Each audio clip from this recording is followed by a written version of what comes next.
მე მათ წარმომადგენლებს ვესაუბრე. ჩვენ გვაქვს სამშვიდობო გეგმა. რაც იქ ხდება, უბრალოდ საშინელებაა და ეს არასდროს მოხდებოდა, მე რომ მაშინ პრეზიდენტი ყოფილიყავი.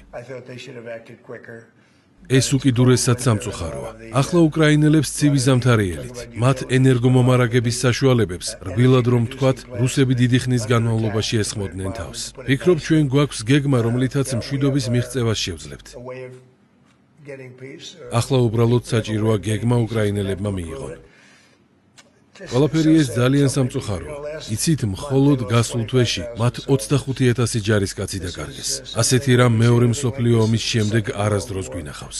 ორივე მხრიდან ყოველკვირეულად საშუალოდ 6-7,000 ჯარისკაცი იღუპება და ეს დიდი ხანია ასე გრძელდება.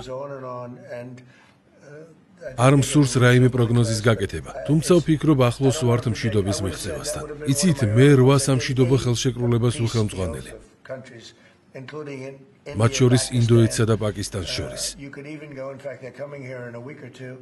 კონგოსა და რუანდას შორის და ასე შემდეგ. მომავალ კვირას ამ უკანასკნელი ქვეყნების წარმომადგენლები ვაშინგტონში უნდა ჩამოვიდნენ. ეს შემზარავი კონფლიქტი იყო, რომელმაც 10 მილიონზე მეტი ადამიანი შეიწირა. სწორედ იქიდან გამომდინარე, რომ მე საკმაოდ ახლო ურთიერთობა მქონდა პუტინთან. ფიქრობდი, რომ რუსეთ-უკრაინის კონფლიქტს სწრაფად დავასრულებდი. თუმცა როგორც ამბობენ, ტანგოს საცეკვაოდ 2 ადამიანია საჭირო.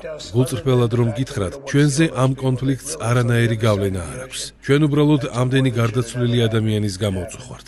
ეს ომი არასდროს უნდა დაწყებულიყო. მე მოცემულ საკითხზე პასუხისმგებლობას იმ ადამიანსაც ვაკისრებ, რომელიც ამ სავარძელში ჩემამდე იჯდა. ჩვენი მთავარი მიზანია, რაც შეიძლება მეტი ადამიანი გადავარჩინოთ სიკვდილს.